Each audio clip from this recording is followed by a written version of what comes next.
केंद्र की मोदी सरकार ने आज मॉनसून सत्र के आखिरी हफ्ते में एक अहम संविधान संशोधन बिल लोकसभा में पेश किया, जिसके तहत अब राज्य अपने हिसाब से ओबीसी आरक्षण तय कर सकेंगे। यानी राज्य अब खुद ही ओबीसी लिस्ट तैयार करेंगे। हालांकि सरकार से टकराव के बावजूद ओबीसी विधेयक पर विपक्ष का समर्थन मिल गया है। तो आइए आपको बताते हैं क्या है ओबीसी आरक्षण से जुड़ा ये बिल और क्यों मोदी सरकार इसे लेकर आई है। क्या है ओबीसी आरक्षण से जुड़ा बिल? ओबीसी आरक्षण से जुड़ा ये 127वां संविधान संशोधन बिल है, जिसे आर्टिकल 342(a)(3) के तहत लागू किया जाएगा, जिसमें राज्य सरकारों को ये अधिकार होगा कि वो अपने हिसाब से ओबीसी समुदाय की लिस्ट तैयार कर सके। यानी कि संशोधित बिल के पारित होने के बाद राज्यों को इसके लिए केंद्र पर निर्भर नहीं रहना होगा, वो खुद ही ओबीसी आरक्षण कर सकेंगे।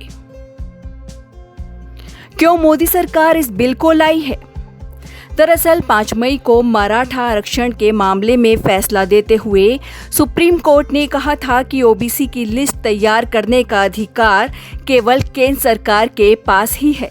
लेकिन आरक्षण जैसे संवेदनशील मामले में केंद्र सरकार किसी तरह का कोई जोखिम नहीं लेना चाहती है और इसीलिए मोदी सरकार ने ये जिम्मेदारी राज्य को दे दी है।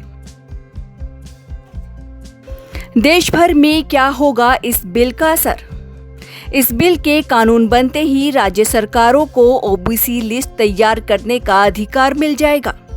इस बिल के कानून बनने का फायदा उन राज्यों में उन प्रभावशाली जातियों को होगा जो ओबीसी आरक्षण में शामिल होने की मांग कर रही हैं, जैसे महाराष्ट्र में मराठा समुदाय और हरियाणा में जाट समुदाय, गुजरात में पटेल समुदाय और कर्नाटक में लिंगायत समुदाय को ओबीसी में शामिल होने का मौका मिल सकता है।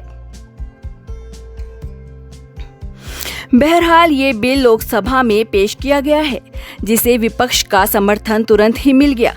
अब ये बिल पास होते ही राज्य सरकारें खुद आरक्षण तय करेंगी।